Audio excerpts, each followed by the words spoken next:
Assalamu alaikum. Welcome to my YouTube channel, and in today's class we are studying about past indefinite tense. तो students, आज की class में हम बात करने जा रहे हैं पास्ट इंडेफिनेट के बारे में। पास्ट इंडेफिनेट टेंस के बारे में शुरू करने से पहले अगर अभी तक आप लोगों ने मेरे चैनल को सब्सक्राइब नहीं किया तो प्लीज़ सब्सक्राइब के बटन पर क्लिक कर दें। अगर आपको मेरी वीडियोस पसंद आ रही हैं और अगर आप इनसे कुछ सीख रहे हैं तो प्लीज़ लाइक एंड शेयर के बटन पर क्लिक कीजिए। और अगर आपको कोई मसला हो रहा है, कोई परेशानी हो रही है तो प्लीज़ आप लोग कमेंट्स बॉक्स में जाके कमेंट्स कर सकते हैं। तो चले आए गाइस, स्टार्ट करते हैं past indefinite tense. So students, past indefinite के सेंटेंसेस कौन से होते हैं या इसकी डेफिनेशन क्या होती है? सो स्टूडेंट्स, गुजरे हुए वक्त में जो कुछ भी किया या करते थे, गुजरे हुए वक्त में आपने जो कुछ भी किया या जो कुछ भी आप गुजरे हुए वक्त में करते थे वो पास्ट इंडेफिनेट है। अच्छा, गुजरे हुए वक्त में आपने जो कुछ भी किया, चाहे वो आपने 2 मिनट पहले किया या चाहे आपने 10 साल पहले किया, यानी कि आपने ये बात जहन में रखनी है कि गुजरे हुए वक्त में जो कुछ भी आप करते थे या जो कुछ भी आपने किया था वो पास्ट इंडेफिनेट में आएगा। देखिए स्टूडेंट्स, सबसे पहली बात ये है कि आपको सेंटेंस पहचानना होता है कि ये टेंस है कौन सा। जब आप टेंस की पहचान कर लेंगे उसके बाद फिर आगे आप उसके सेंटेंसेस बनाने स्टार्ट करेंगे। तो ये बात जहन में रखें कि पास्ट इंडेफिनेट टेंस कौन सा है, यानी कि कौन से सेंटेंसेस होते हैं पास्ट इंडेफिनेट के। गुजरे हुए वक्त में आपने जो कुछ भी किया या जो कुछ भी करते थे, ठीक है। अच्छा, इसकी पहचान क्या होती है? उर्दू जुमलों के आखिर में ता था, ती थी, ते थे या अलिफ, छोटी ए, बड़ी ए वगैरह आता है। मिसाल के तौर पे मैं ये कहता हूं कि वो कॉलेज जाते थे, तो अब जाते थे यानी कि वो गुजरे हुए वक्त में काम करते थे, जाते थे, तो जाते थे के एंड पे देखें ते थे आगे, ठीक है। इसी तरह से हम क्रिकेट खेलते थे, वो यहां आती थी, वो खाना पकाती थी, तो अब जो कुछ भी करता था, करती थी या करते थे वगैरह, ठीक है, तो उन सब के एंड पे ता था, ती थी, ते थे वगैरह आ रहा है। तो अब हम ये कह सकते हैं कि to express repeated actions in the past, के गुजरे हुए वक्त में रिपीटेड एक्शंस को बयान करने के लिए पास्ट इंडेफिनेट का यूज किया जाता है। लेकिन साथ मैंने ये भी कहा कि या अलिफ, छोटी है, बड़ी है वगैरह भी आ सकता है। अच्छा, अब वो मिसाल जो है वो यहां पे मैं वाजे कर देता हूं कि गुजरे हुए वक्त में जो कुछ भी किया, मिसाल के तौर पे मैं कॉलेज गया, अब गया के एंड पे अलिफ आ रहा है, ठीक है। तो गुजरे हुए वक्त में आपने जो कुछ भी किया, मिसाल के तौर पे हम क्रिकेट खेले, मैंने अपने दोस्त को फोन किया, उसने मुझे इस बारे में बताया, मैं बाजार गया, मैंने ये किया, मैंने वो किया, यानी कि गुजरे हुए वक्त में आपने जो कुछ भी किया, चाहे वो आपने 5 मिनट पहले किया है, चाहे वो काम आपने 10 दिन पहले किया, इसी से कोई फर्क नहीं पड़ता, ठीक है। तो गुजरे हुए वक्त में जो कुछ किया या फिर जो कुछ करते थे, ये इसकी मेन डेफिनेशन है। एंड पे ता था, ती थी, ते थे या फिर अलिफ, छोटी ए, बड़ी ए वगैरह आता है, ठीक है। तो आई होप सो आपको इसकी डेफिनेशन और इसकी पहचान की समझ आ गई होगी। गुजरे हुए वक्त में आपने जो कुछ भी किया या जो कुछ भी आप करते थे, मिसाल के तौर पे मैं ये कहता हूं, मैं घर आया, मैंने कपड़े तब्दील किए, मैंने खाना खाया, मैंने अपने दोस्त को बुलाया, मैंने टीवी देखा, मतलब आपने जो कुछ भी किया वो सब क्या है? वो पास्ट इंडेफिनेट है। अच्छा, अब इसकी स्ट्रक्चर क्या होगी? तो स्टूडेंट्स, एक रूल आपको बताने जा रहा हूं, अब ये रूल अपने जहन में रखिएगा। अब नेक्स्ट जितने भी हम टेंसेस यानी कि 12 ब्रांचेस हैं इनकी जो टोटल बनती हैं, ठीक है, इन 12 की 12 ब्रांचेस में यही एक रूल अप्लाई हो रहा होगा, ठीक है। अब वो रूल क्या है? रूल ये है कि प्रेजेंट में हम वर्ब की फर्स्ट फॉर्म यूज करते हैं, पास्ट में हम सेकंड फॉर्म यूज करते हैं और फ्यूचर में फर्स्ट फॉर्म से पहले विल लगाया जाता है। ये बात अपने दिमाग में बैठा लें। अब तीसरी ब्रांच जब हम फ्यूचर की डिस्कस करेंगे वहां पर ये सारा प्रैक्टिकली करके मैं आपको दिखाऊंगा कि ये किस तरह से हुआ, ठीक है। तो मैं एक दफा फिर रिपीट कर रहा हूं, प्रेजेंट में फर्स्ट फॉर्म, पास्ट में सेकंड फॉर्म और फ्यूचर में फर्स्ट फॉर्म के साथ विल का वर्ड यूज किया जाता है। ठीक है, तो अब यहां पर अगर हम पास्ट और प्रेजेंट दोनों को मतलब दोनों की स्ट्रक्चर को देखें तो आपको फर्क सिर्फ इतना नजर आएगा कि प्रेजेंट में हम subject plus first form plus object और ही शीट के साथ यहां पर ऐसी है यस का भी इजाफा था। ठीक है, लेकिन पास्ट में बाकी सब कुछ तो वही है, फर्क सिर्फ इतना आया है कि फर्स्ट फॉर्म की जगह पे यहां पर हमने सेकंड फॉर्म लगा दी है। ठीक है, first of all subject plus second form of the verb and then object. अच्छा, अब कुछ स्टूडेंट्स ऐसे भी होंगे कि जिनको वर्ब की फॉर्म्स का शायद ना पता हो। ठीक है, अब देखिए जैसे कि बचपन में शायद आपने 6th क्लास में या 7th क्लास में अगर आपने पढ़ा हो तो आपको वर्ब की फॉर्म्स पढ़ाई गई होंगी, जैसे कि go, went, gone, come, came, come, learn, learned, learned, speak, spoke, spoken. तो यानी कि इस तरह से ये वर्ब की फॉर्म्स होती हैं। अब ये वर्ब की फॉर्म्स भी इंशाल्लाह मैं 1-2 दिन तक इनका भी स्टार्ट करूंगा, इसकी भी अलग से जो है वो मैं वीडियोस बना दूंगा और आप उनको सीख लीजिएगा, उनको याद कर लीजिएगा। ठीक है, वर्ब की फॉर्म्स आपको याद करनी पड़ेंगी, बट उसके लिए मैं अलग से लेक्चर बना दूंगा और वो भी आप जो है वो साथ साथ वो भी अटेंड करते रहिएगा, वो भी देखते रहिएगा और साथ जो है वो हम टेंसेस और अपनी जो ग्रामर है उसको भी कंटिन्यू रखेंगे। ठीक है, तो चलें अब हम कुछ सेंटेंसेस जो हमने 3 एग्जांपल्स लिखी हुई हैं इन 3 सेंटेंसेस को बना के जरा देखते हैं। जैसे कि हमने अपनी क्लास ली या हम अपनी क्लास लेते थे। अब इंग्लिश ये 2 हो सकती हैं, लेकिन इसकी जो उर्दू है इसकी ये 2 हो सकती हैं, इसका तर्जुमा जो है वो ये दोनों का सेंस जो है वो इंग्लिश में एक ही सेंटेंस देगा, यानी कि चाहे ये उर्दू हो चाहे ये उर्दू हो, इन दोनों सूरतों में जो मैं इंग्लिश सेंटेंस बनाऊंगा वो सेम ही बनेगा। ठीक है, तो जैसे कि सबसे पहले हमें क्या लेना है, सब्जेक्ट। तो सब्जेक्ट यहां पर कौन है, हमने अपनी क्लास ली या हम अपनी क्लास लेते थे, तो ये काम कौन करता था, हम। तो हम की इंग्लिश क्या है, we. Then second form of the verb. अब देखना ये कि काम कौन सा यहाँ पे, तो काम है यहाँ पे क्लास लेना, तो लेना की इंग्लिश होती है टेक और टेक की सेकंड फॉर्म क्या है, टुक। ठीक है, टेक, टुक, टेकन, तो यहां पर मैं सेकंड फॉर्म लगा रहा हूं, टुक, वी टुक। अपनी क्लास यानी कि तीसरी चीज क्या है, ऑब्जेक्ट। हमने क्या लिया, अपनी क्लास ली, so we took a class, we took a class, हमने अपनी क्लास ली। या यही सेंटेंस जो है वो ये भी मतलब दे रहा होगा कि हम अपनी क्लास लेते थे, राइट। अब इसके बाद हमारा सेकंड सेंटेंस है, उन्होंने हमें अपनी सालगिरह पर सालगिरह की पार्टी पर दावत दी या फिर वो हमें सालगिरह की पार्टी पर दावत देते थे। ठीक है, अब दोनों सूरतों में इंग्लिश सेंटेंस एक ही बनेगा। ठीक है, सो यहां पर सबसे पहले सब्जेक्ट कौन है, उन्होंने या फिर वो। ठीक है, तो वो ज्यादा है, so they. Then second form of the verb, तो यहां पे देखना वर्ब क्या है, काम कौन सा करते थे, वो दावत देते थे, तो दावत देना की इंग्लिश होती है इनवाइट, इनवाइट, इनवाइटेड, इनवाइटेड। अब इनवाइटेड इसकी सेकंड और थर्ड फॉर्म है। ठीक है, तो इनवाइट की सेकंड फॉर्म यहां पर लग जाएगी इनवाइटेड, सो दे इनवाइटेड। किसको दावत दी, हमें, अस, दे इनवाइटेड अस। किस चीज में दावत दी है, अपनी birthday party, in their birthday party.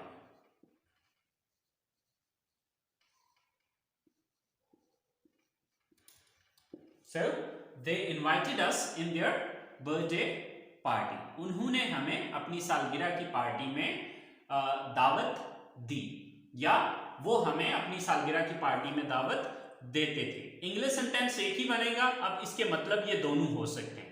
ठीक है, लास्ट सेंटेंस है हमारे पास कि उन्होंने शाम को अपना काम खत्म किया या वो शाम को अपना काम खत्म करता था, उसने शाम को अपना काम खत्म किया या वो शाम को अपना काम खत्म करता था। अब चाहे ये सेंटेंस बनाएं चाहे ये सेंटेंस बनाएं, इन दोनों की इंग्लिश एक ही होगी। ठीक है, तो सब्जेक्ट कौन है यहां पर? वो, यानी कि वो एक लड़का है। सो ही। वर्ब क्या यहां पर? खत्म करना, ठीक है, खत्म करना या खत्म किया। तो खत्म करना की इंग्लिश होती है फिनिश, ठीक है। अब फिनिश की सेकंड थर्ड फॉर्म क्या होती है? फिनिश, फिनिश्ड, फिनिश्ड, ठीक है। सो सेकंड फॉर्म लग जाएगी फिनिश्ड। ही फिनिश्ड, उसने खत्म किया या वो खत्म करता था। क्या खत्म करता था? अपना काम, his work.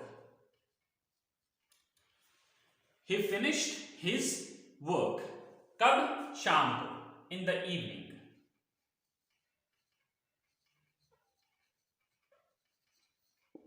So he finished his work in the evening. वो शाम को अपना काम खत्म करता था या उसने शाम को अपना काम खत्म किया। तो स्टूडेंट्स ये है पास्ट इंडेफिनिट के positive sentences. I hope positive sentences की समझ आ गई होगी। फर्क सिर्फ इतना आया है कि प्रेजेंट में हम फर्स्ट फॉर्म यहां पर यूज कर रहे थे, अब हम क्या कर रहे हैं, यहां पर फर्स्ट की बजाय सेकंड फॉर्म यूज कर रहे हैं, ठीक है। तो पास्ट में हम सेकंड फॉर्म यूज करते हैं। सो आई होप सो आपको इस बात की समझ आ गई होगी। तो चले आए अब हम इसके नेगेटिव सेंटेंसेस को देखते हैं जरा। सो स्टूडेंट्स पास्ट इंडेफिनिट के नेगेटिव सेंटेंसेस की स्ट्रक्चर क्या है? Subject plus did not plus first form plus object, right. अच्छा, अब इस स्ट्रक्चर को देख के आपके जहन में एक सवाल आ रहा होगा, और वो सवाल ये आ रहा होगा कि अब यहां पर फर्स्ट फॉर्म क्यों होगी है? सर आपने तो ये चीज बोली थी कि पास्ट में सेकंड फॉर्म आएगी। तो बच्चे सेकंड फॉर्म अभी भी आ रही है, लेकिन वो सेकंड फॉर्म कहां पे आ रही है? ये आ रही है, ठीक है। अब डिड किस चीज की सेकंड फॉर्म है? असल में डिड जो है ये डू की सेकंड फॉर्म है। अब देखें, अगर आप प्रेजेंट इंडेफिनिट के सेंटेंसेस को देखें तो वहां पे हम क्या यूज कर रहे थे? Do, right, do not. अब चूंकि ये पास्ट है, तो जैसे कि मैंने SEIS का इजाफा करने का आपको बताया था कि जब हम नेगेटिव बनाते हैं तो वो SEIS यहां से खत्म करके डू के साथ SEIS लगा रहे थे, ठीक है।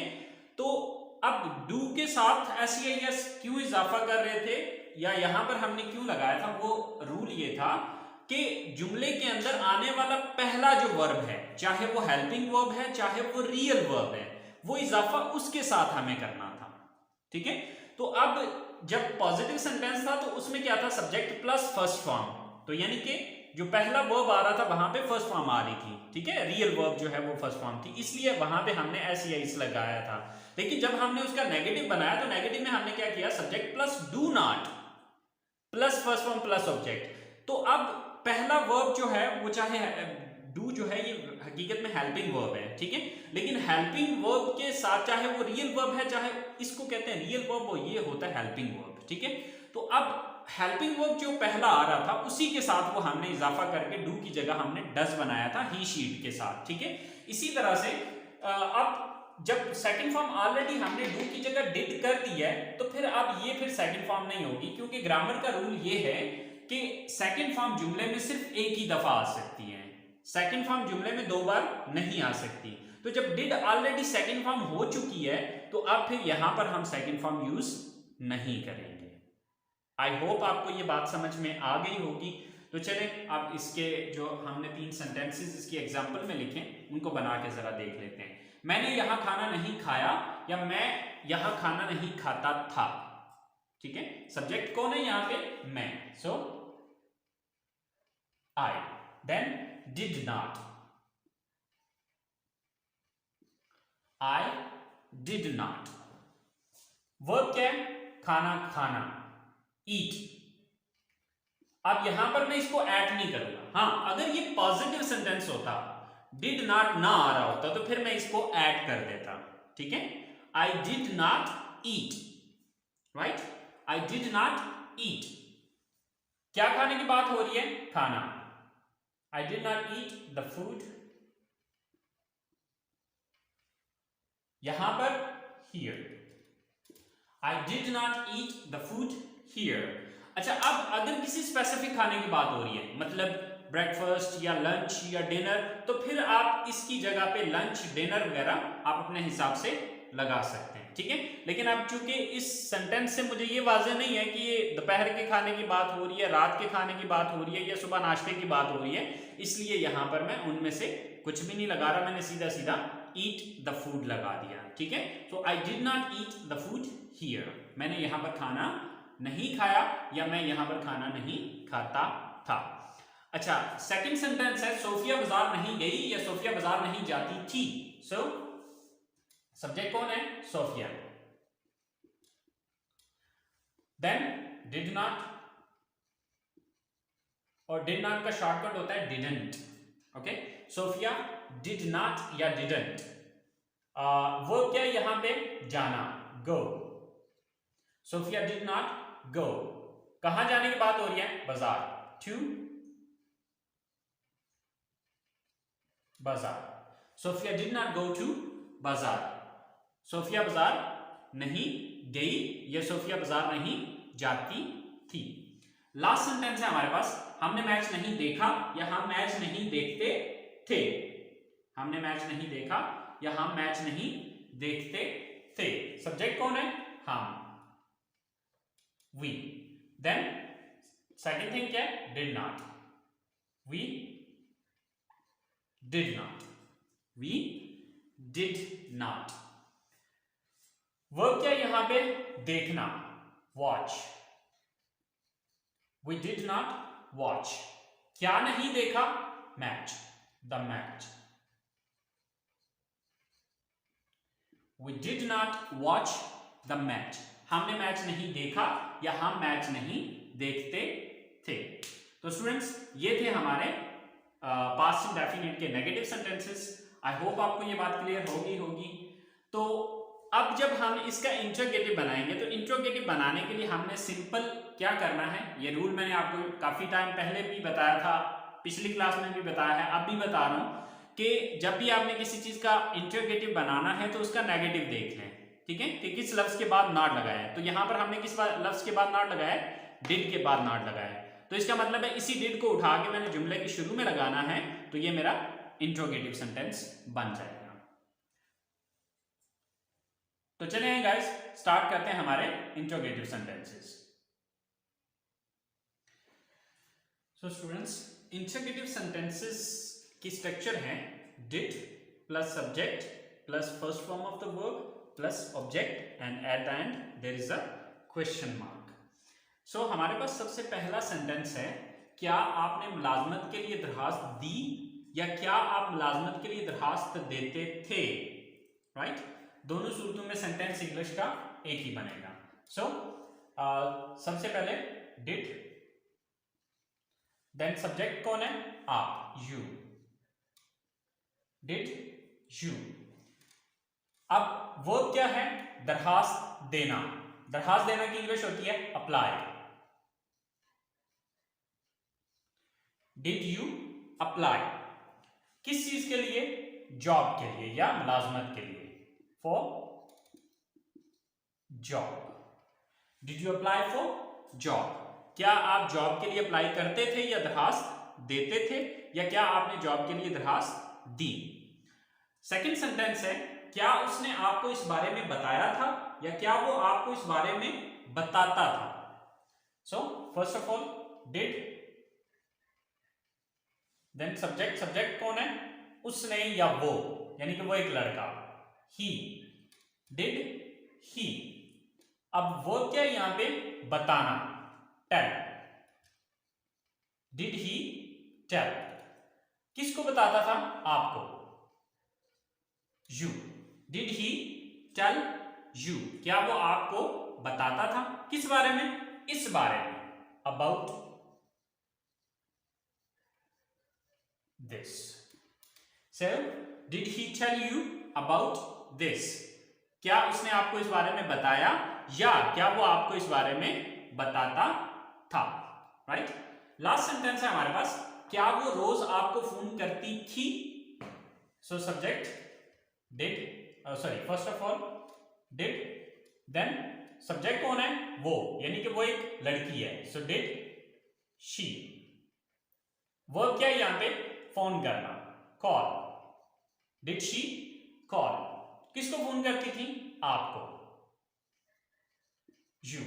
Did she call you? रोजाना, daily.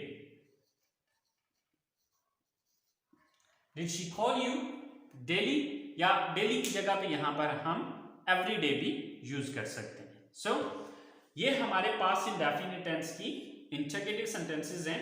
I hope so students आपको पास्ट इंडेफिनिट टेंस की समझ आ गई होगी। फिर भी अगर कोई कंफ्यूजन रह गया तो प्लीज आप लोग कमेंट्स बॉक्स में जाके कमेंट्स कीजिए, इंशाल्लाह मैं आपको गाइड करूंगा। सो स्टूडेंट्स अगली क्लास तक के लिए इजाजत दीजिए, दुआओं में याद रखिएगा। अल्लाह हाफिज।